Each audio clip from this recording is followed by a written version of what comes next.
Hey guys, in this video I'm going to show you how to retrieve an old Hotmail account. If you find this video helpful, please consider to like this video and subscribe to my channel. In saying that, let's just jump straight into the video.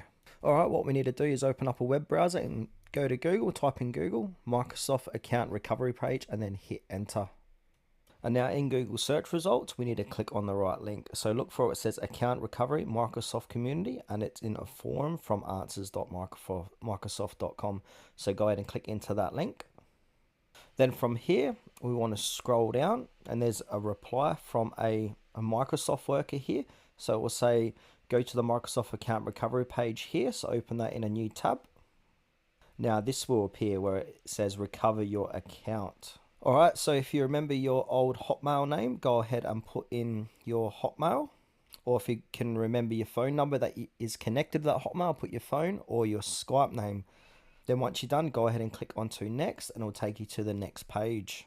And then just go through the prompts that they'll give you after on the next page or two. And then from there, you'll be able to successfully recover your old Hotmail account.